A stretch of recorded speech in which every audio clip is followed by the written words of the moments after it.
Hello बच्चों, कैसे हैं आप लोग। सर मैं अपनी बुक के सारे एग्जाम्पल्स, सारे क्वेश्चंस आपको सॉल्व करके दे रहा हूँ। आप जब भी पढ़ाई शुरू करें रामबाण से, डायरेक्ट टेक्स्ट से, रामबाण जो बुक है डायरेक्ट टेक्स्ट की, उससे तो आपको ये सारे क्वेश्चंस बहुत मदद करेंगे। मैं इन वीडियोस में कॉन्सेप्ट नहीं समझाऊंगा, मैं सीधा क्वेश्चन को कवर करूंगा। Right now we are covering retirement benefit का question.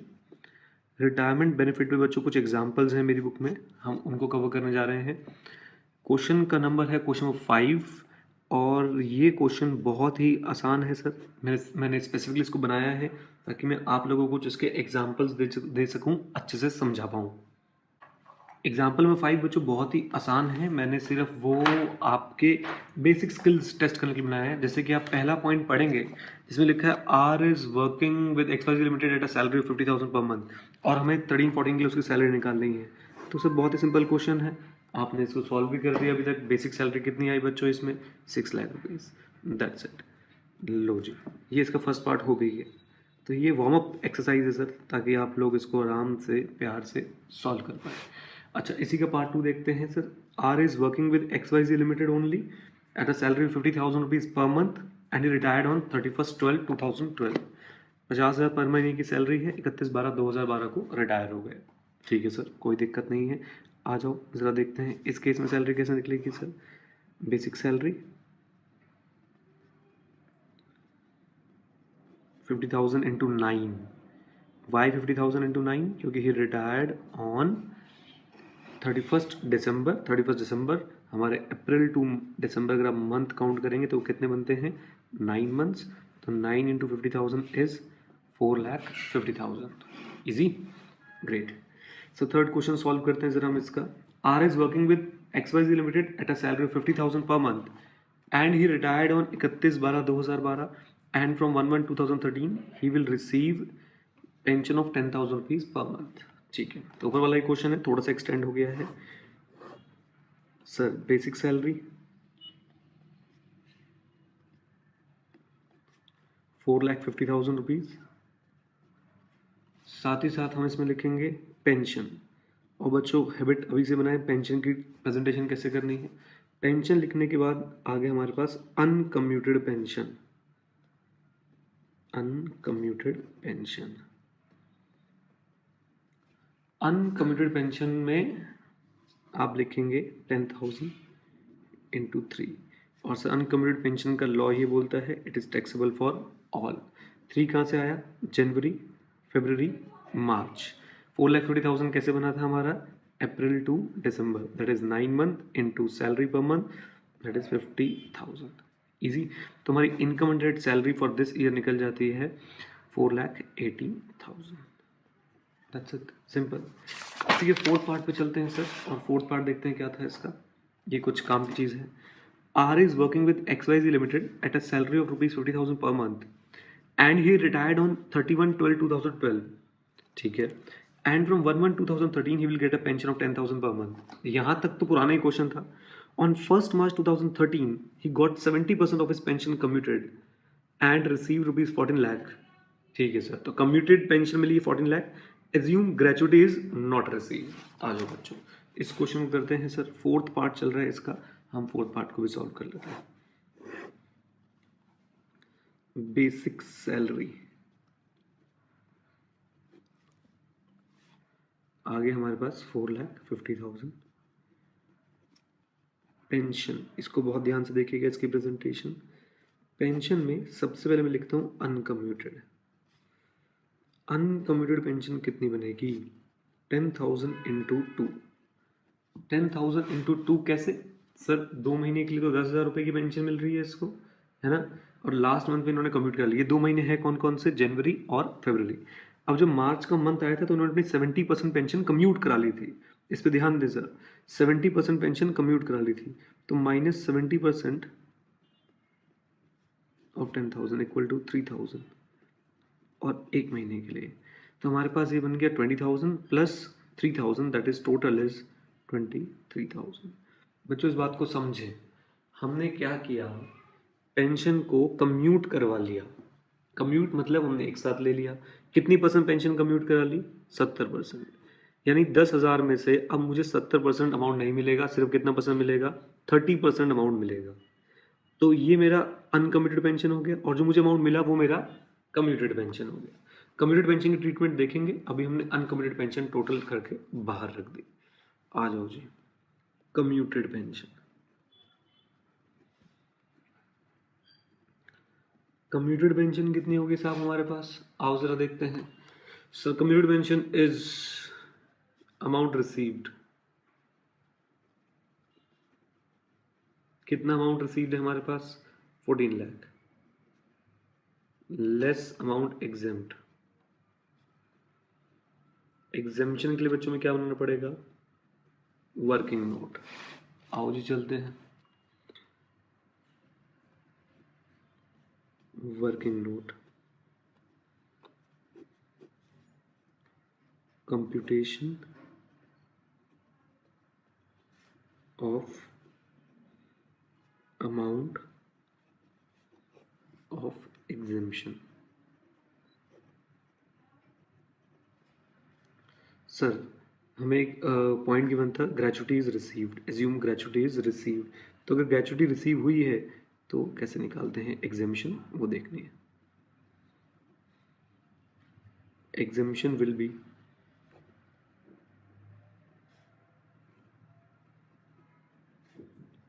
One third of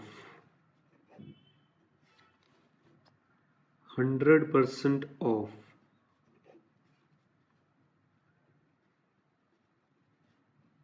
commuted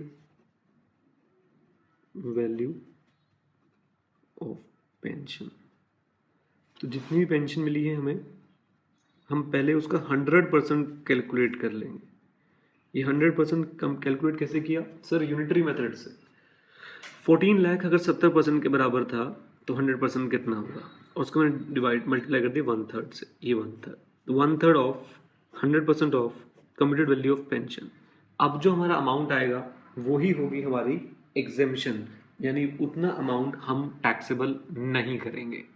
amount आया कितना,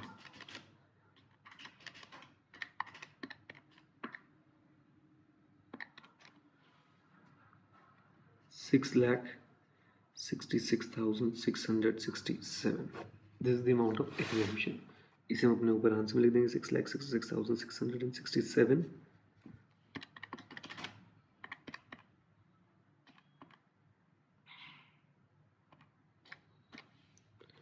My taxable pension will be 7,33,333।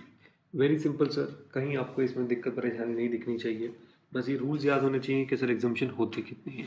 अगर बच्चों इसी क्वेश्चन में बोलता कि आपको ग्रेचुटी नहीं मिली है, आपको ग्रेचुटी नहीं मिली है, तो एग्जाम्पशन कितनी होती है सर, देखते ज़रा। ये मैंने क्वेश्चन इस हिसाब से सॉल्व किया कि ग्रेचुटी मिली है, तो अगर हम ये एज्यूम कर लेते कि ग्रेचुटी नॉट रिसीव्ड है, ग्रेचुटी नॉट रिसीव्ड, तो बच्चों हम क्वेश्चन में कैसे करते, जब एग्जामिशन बस इतनी हो जाती 1/2 of 100% of commuted value of pension. लो जी कर देते हैं, कम्यूटेड वैल्यू का 100% निकालेंगे, उसे 1/2 से डिवाइड कर देंगे, यानी 10 लाख। उस केस में मेरी एग्जामिशन हो जाती 10 lakh rupees. Okay, it is very simple sir, बस बेसिक क्वेश्चन था आपकी अंडरस्टैंडिंग बढ़ाने के लिए, और कोई बात नहीं थी। अगले क्वेश्चन पे आते हैं सर, ये क्वेश्चन मैं डिस्कस करूंगा और करवाऊंगा नहीं। X receive ₹825 per month as pension from central government during the previous year 11-12।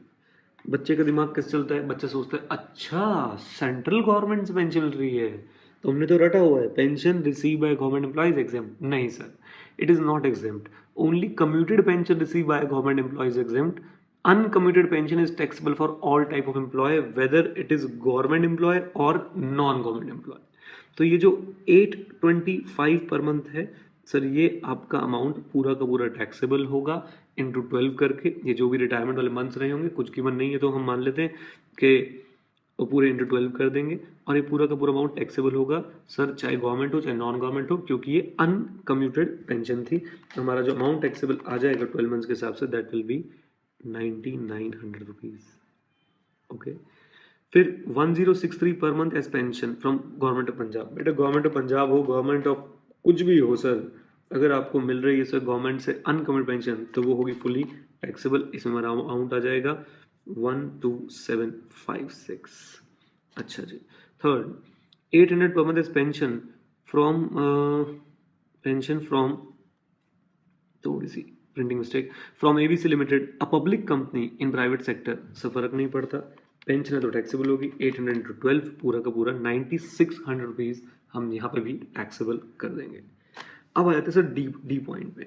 X retire from central government, ठीक है जी, on 31st May 2011 he get pension of 900 per month up to 30th November 2011, that is 900 into 6. With effect from December 1, 2011, he get 1/3 of its pension commuted for 46,000. Sir ये question मैं आपके लिए जरूर करके दिखा देता हूँ। इसमें है क्या, गवर्नमेंट एम्प्लॉय है और दोनों तरह की पेंशन मिल रही है, कम्यूटेड भी और अनकम्यूटेड भी। तो देखते हैं sir, since he is an government employ तो सर हमारा जो कम्यूटेड पेंशन है वो तो फुली एग्जेम्प्ट हो जाएगा। अब हमारे पास बच क्या गई सर, अनकम्यूटेड पेंशन। आओ देखेंगे, पेंशन अनकम्यूटेड पेंशन पहले तो 900 पर मंथ मिल रही थी, वो कितने महीने के लिए मिली इनको, 6 मंथ्स के लिए। 6 मंथ्स कैसे निकाले हमने, जून जुलाई अगस्त सितंबर अक्टूबर नवंबर तक इंटू 6 कर देंगे सर। 5400 रुपीज़ आपका यहाँ पे आ गया अनकम्यूटेड पेंशन का। इसके बाद इन्होंने इसका 1/3 जो है वो कम्यूट करा लिया, यानी 300 रुपीज़ जो है इन्होंने कम्यूट करा लिए, और अब इनको सिर्फ और सिर्फ कितना रिसीव होता है सर, 600 रुपीज़ रिसीव होते हैं, क्योंकि इन्होंने अपनी पेंशन का 1/3 कम्यूट करा लिया था। तो हमें 600 रिसीव कर रहे हैं कितने महीने के लिए, दिसंबर जनवरी फरवरी मार्च into 4 months, and this comes to 2400 and now this is 7800। मैं छोटी छोटी कैलकुलेशंस के लिए कैलकुलेटर यूज़ करता हूँ सर, मैथ्स से ज़्यादा प्यार नहीं, और दूसरा मेरा मानना है जब कैलकुलेटर अलाउड है तो काय को अपने दिमाग पे ज़्यादा जोर डालना छोटी छोटी कैलकुलेशंस के लिए। Now this is the answer sir, ये आपका अनकम्यूटेड पेंशन हो गया। अगर आप कम्यूटेड भी यहाँ पे लिखेंगे तो कम्यूटेड के आगे सर आपका रिसीव आप लिख सकते हैं, अगर आप शो करना चाहते हैं 46,000 रुपीज़ एग्जेम्प्ट में पूरा क्या आ जाएगा 46,000 से, तो 46,000 रुपीज़ लो सर। तो आपकी जो टैक्सेबल पेंशन आ जाएगी दैट विल बी 1700। आप सर चाहें तो इसके साथ एक नोट भी लगा सकते हैं। नोट में क्या लिखेंगे sir, pension receive by government employ is fully exempt. Done. इसी के बच्चों 5th पार्ट भी हम लोगों को डिस्कस कर लेते हैं। आइए, X retired from ABC company on June 30, 2011. He get pension of rupees 2,000 per month up to 31 जनवरी 2012। ठीक है sir. With effect from 1st February, he get 60% of his pension commuted for rupees 40,800। ये हमें commute करके जो पैसा मिला वो है 60% कम्यूट करा है। Does it make any difference if he get gratuity also? ठीक है सर, इसका मतलब सिंपल है, पहले हमें इसे ऐसे सॉल्व करना है कि इसे ग्रेचुटी नहीं मिली। जब ग्रेचुटी नहीं मिली तो एग्जामिशन कितनी होती है वो देखनी पड़ेगी, जब ग्रेचुटी मिल गई तो एग्जामिशन कितनी होती है वो देखनी पड़ेगी। हम दोनों ही केसेस के सॉल्व कर देंगे, कोई दिक्कत की बात नहीं है, बहुत आसान क्वेश्चन है सर। कब रिटायर हुए थे, 30 जून को, तब से लेके पेंशन मिलनी शुरू हुई इनको 2,000 रुपये पर मंथ की। ठीक है सर, गवर्नमेंट एम्प्लॉय नहीं है, नॉन गवर्नमेंट एम्प्लॉय है, तो हम लिखेंगे सर पेंशन में सबसे पहले हम क्या देने वाले हैं, अनकम्यूटेड पेंशन। अनकम्यूटेड पेंशन भी कितनी होगी सर, अनकम्यूटेड पेंशन को मिलनी शुरू हुई है जुलाई से, तो काउंट कर लेते हैं, जुलाई अगस्त सितंबर अक्टूबर नवंबर दिसंबर जनवरी, 7 मंथ्स की इनको अनकम्यूटेड पेंशन मिल रही है 2,000 रुपीज़ के हिसाब से। देन 1 फरवरी को उन्होंने 60% कम्यूट करा लिया, 2,000 का 60% 1,200 हो गया, यानी अब इन्हें सिर्फ 800 रुपये मिलेंगे 2 महीने के लिए। ठीक है sir, this comes to 14,000 and this comes to 1,600 and the total is 15,600। अब आ जाते हैं साहब कम्यूटेड पेंशन पे। कम्यूटेड पेंशन सर एक गवर्नमेंट एम्प्लॉय नहीं है तो एग्जामिशन नहीं मिलेगी, कम्यूटेड पेंशन इनकी टैक्सेबल होगी, लेकिन पार्शियल एग्जामिशन जो लॉ के हिसाब से है वो मिलेगी, फुल एग्जामिशन नहीं मिलेगी। कम्यूटेड पेंशन रिसीव्ड, जरा देखते हैं सर कम्यूटेड पेंशन रिसीव कितनी होगी। आओ जी आओ, कम्यूटेड पेंशन रिसीव करके देखते हैं इनकी 40,800 रुपीज़। ठीक है सर, लेस में क्या लिखेंगे बच्चों हम लोग, एग्जेम्प्ट। फॉर्मेट साथ साथ पकड़ें सर, फॉर्मेट यही चलेगा, साफ सुथरा काम। Working note one, working note one मैं यहीं पे बना देता हूँ, अदरवाइज आपको अलग से पेपर पर बनाना चाहिए। हम पहले केस मान के चल रहे हैं ग्रेचुइटी इज रिसीव्ड, तो नहीं, gratuity is not received. If gratuity is not received तो सर हम पहले इसका 100% निकालेंगे, इन 200 डिवाइड बाई 60 और उसका 1/2 कर देंगे। 40,800 into 100 divide by 60,000 divide by 2, 34,000. This will be my exemption. 40,800 minus 34,000, 6,800 will be taxable. अब अगर सर इन्हें ग्रेचुटी मिली होती, assuming that gratuity is also received, तो सर अब यही 1/3 हो जाता, 40,800 into 100 divide by 60 divide by 3, that comes to 22,666 rupees. तो उसको 667 कर देते, ये हमारी एग्जाम्शन हो जाती, बाकी अमाउंट हमारा टैक्सेबल हो जाता, right. So it's very easy, बस थोड़ा सा आपकी कमांड चाहिए और कुछ नहीं चाहिए सर। अब बच्चों में 2 क्वेश्चन कर लिए, 2 क्वेश्चंस कर लिए हैं। आप ऐसे ही सारे क्वेश्चन मेरे साथ करते जाएंगे। मैं कोशिश करूंगा अपनी सारी बुक आपको सॉल्व करके दूं, ताकि जो बच्चे कोचिंग ले रहे हैं उनको भी फ़ायदा हो और जो बच्चे सिर्फ किताब से पढ़ रहे हैं उनका भी बहुत फ़ायदा हो। Thank you very much, stay connected, जय हिंद। हेलो बच्चों, हम अब ग्रेचुटी के एग्जाम्पल्स करने वाले हैं कि ग्रेचुटी की सैलरी में ट्रीटमेंट क्या होती है। मैं फिर बोल रहा हूँ बच्चों, मैं इसमें कॉन्सेप्ट नहीं समझाऊंगा, मैं सिर्फ और सिर्फ आपको कुछ एग्जाम्पल्स कराऊंगा। आइए देखते हैं। ये क्वेश्चंस आपकी बुक में भी नहीं होंगे तो आप साथ साथ इन्हें लिख भी सकते हैं sir. Mister N retired on 4/1/2016, completed year of services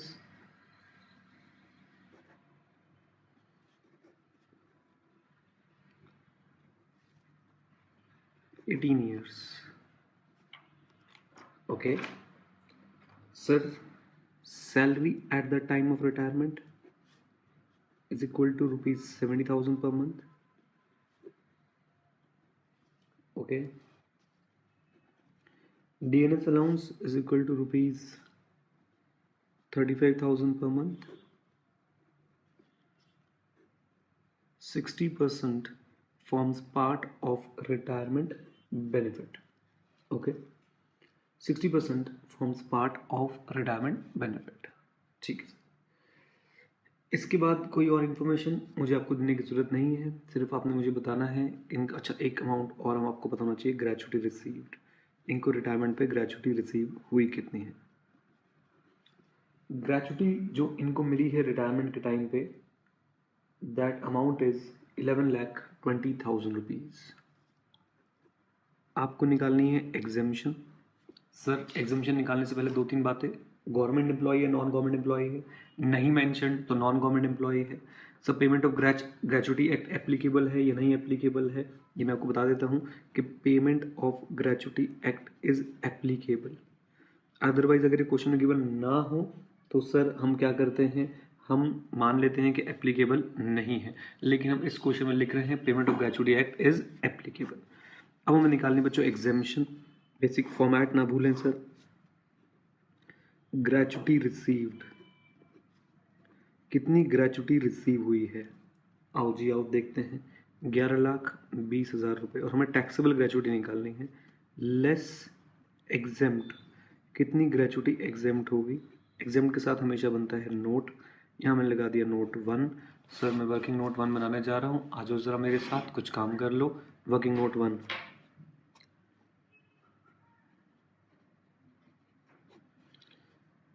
calculation of exemption of gratuity. Exemption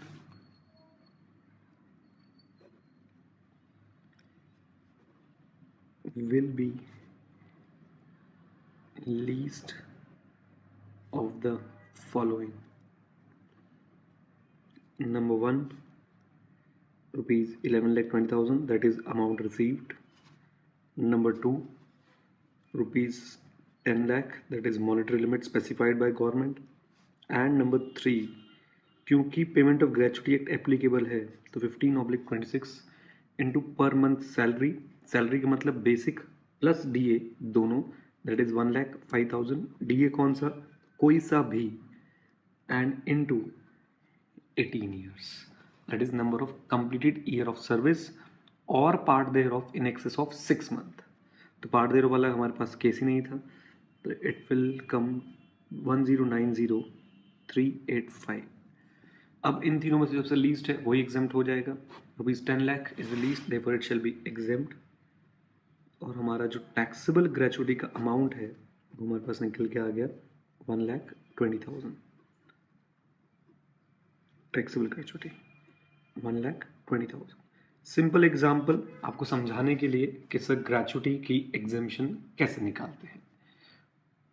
एक और एग्जाम्पल देखते हैं बच्चों, हम उसे इससे भी ज़्यादा आसान बना देंगे. Mister x retired on 14th Feb 2016. बताओ जी, वैलेंटाइन डे वाले दिन भाई साहब रिटायर हो गए. टर्म ऑफ सर्विस यानी कितने टाइम इन्होंने काम किया है. Term of service is equal to 18 years. चलो इसको हम 17 years ले लेते हैं. 17 years और चेंज करते हैं 16 years 9 month.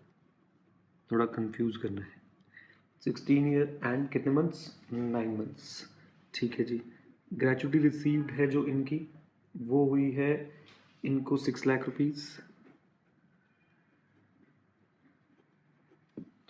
Gratuity received 6 lakh. ये सब क्वेश्चन की डिटेल्स हैं, मैं दे रहा हूँ आपको. ये एग्जाम्पल आपकी बुक्स में नहीं है इसलिए मैं आपको क्वेश्चन की डिटेल्स भी साथ साथ दे रहा हूँ. अच्छा, इसके बाद नेक्स्ट पॉइंट है सर हमारी basic salary is equal to rupees 44,000 per month.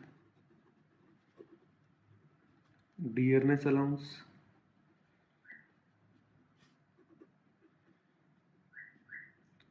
Is equal to rupees 8,000 per month. कुछ नहीं पता, forming part of retirement benefit है, not forming part of retirement benefit है. टेंशन लेने की जरूरत भी नहीं है क्योंकि अब जो मैं लिखने वाला हूँ वो है payment of gratuity act is applicable. और बच्चों जब भी payment of gratuity act applicable होता है बड़ी खुशी की बात होती है. क्यों खुशी की बात होती है, क्योंकि सर हमें उसमें डीए में कुछ भी डिस्टिंग्विश नहीं करना होता. सैलरी और डीएनएस अलाउंस अब कब का लेंगे, last drawn salary and DNS allowance. Low sir, हमें निकालनी है टैक्सेबल ग्रेचुटी.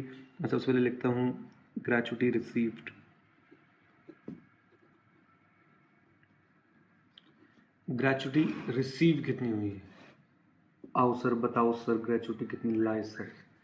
हमें ग्रेचुटी रिसीव हुई थी 6 लाख. हमें क्या करना है, लेस एग्जेम्प्ट कितनी है. एग्जेम्प्ट है बच्चों हमारे पास, इसके लिए हमें बनाना पड़ेगा नोट. आओ जी आओ, नोट में चलते हैं. बिल्कुल संयम से काम करें सर, फॉर्मेटिंग सही रखें. मैं तो कहता हूँ सर अगर टाइम हो तो यहाँ पे सब भी लिखता है ना. मैंने आपको बहुत सारी वीडियोज़ में बताया है कि भाई ये सारी बातें ज़रूर ज़रूर ज़रूर लिखनी है चाहे कुछ भी हो जाए. ऊपर भी लिखना पड़ेगा कंप्यूटेशन ऑफ टैक्सेबल ग्रेचुटी. अच्छा, नोट 1, कंप्यूटेशन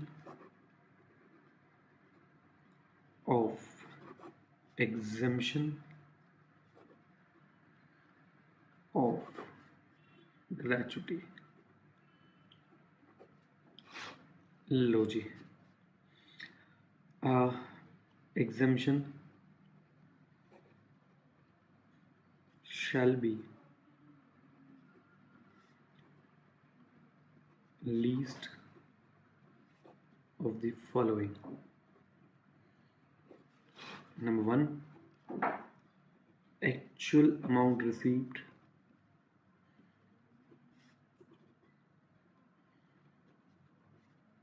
rupees 6 lakh.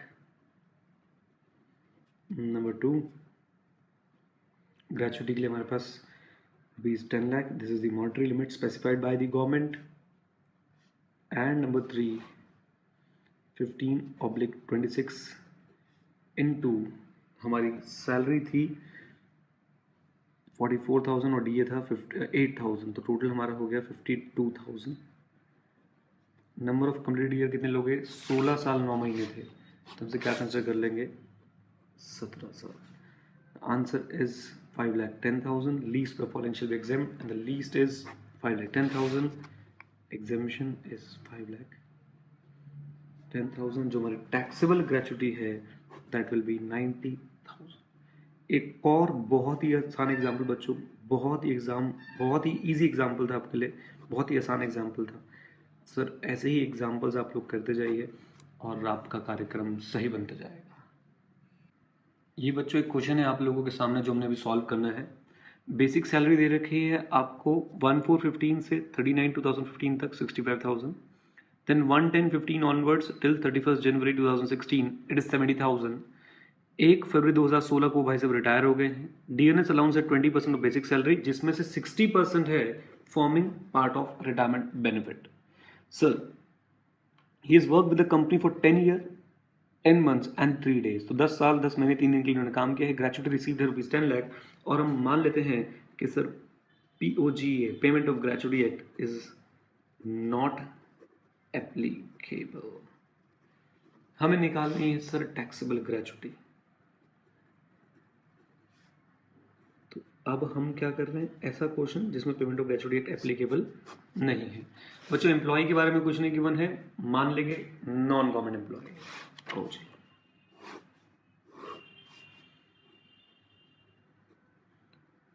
साथ साथ ग्रेचुइटी रिसीव्ड बताओ जी, कितनी ग्रेचुइटी रिसीव हुई है भाई साहब को? 10 लाख। लेस क्या लिखोगे आप लोग? एग्जेम्पशन। एग्जेम्पशन के लिए क्या बनाना पड़ेगा हमें? Working note 1, working note 1 calculation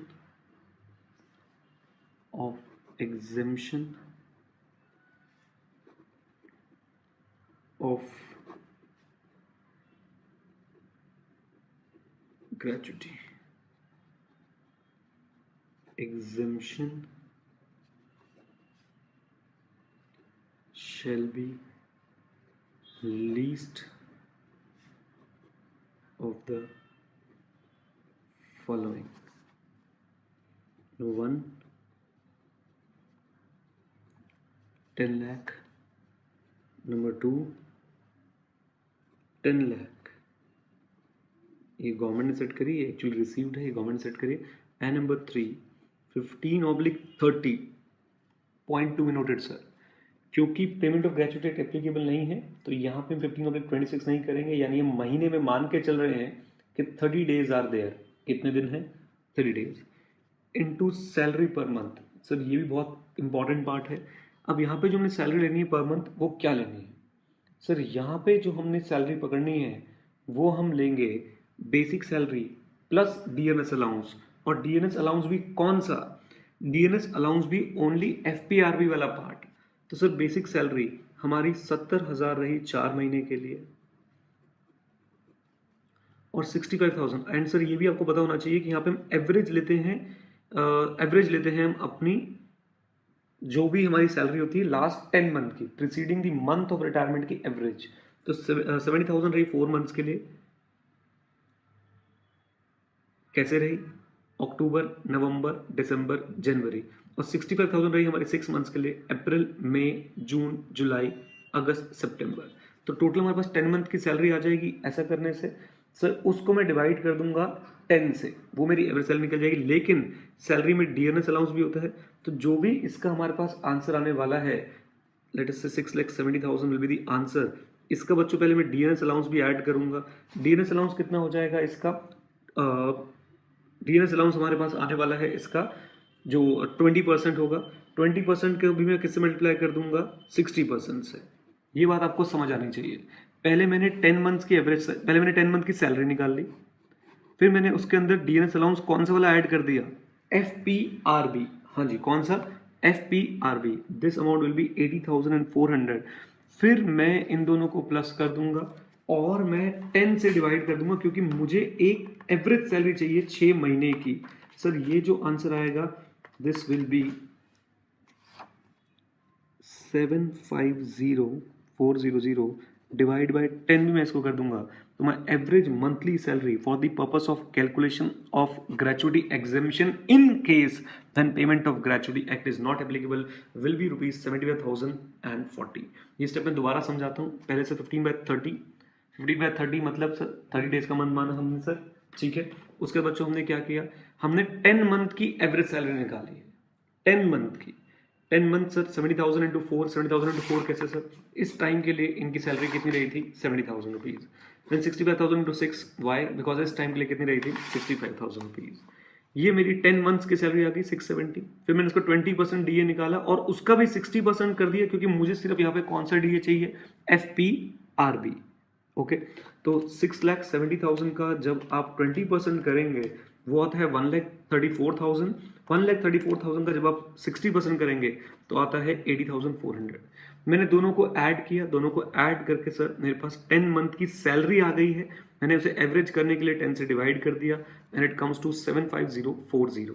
अब इसे मैं यहाँ पे यूज कर लूंगा 15 मैं दोबारा लिख देता हूँ 15/30 इंटू 75040 इंटू 10 और 75040 इंटू वॉट 10।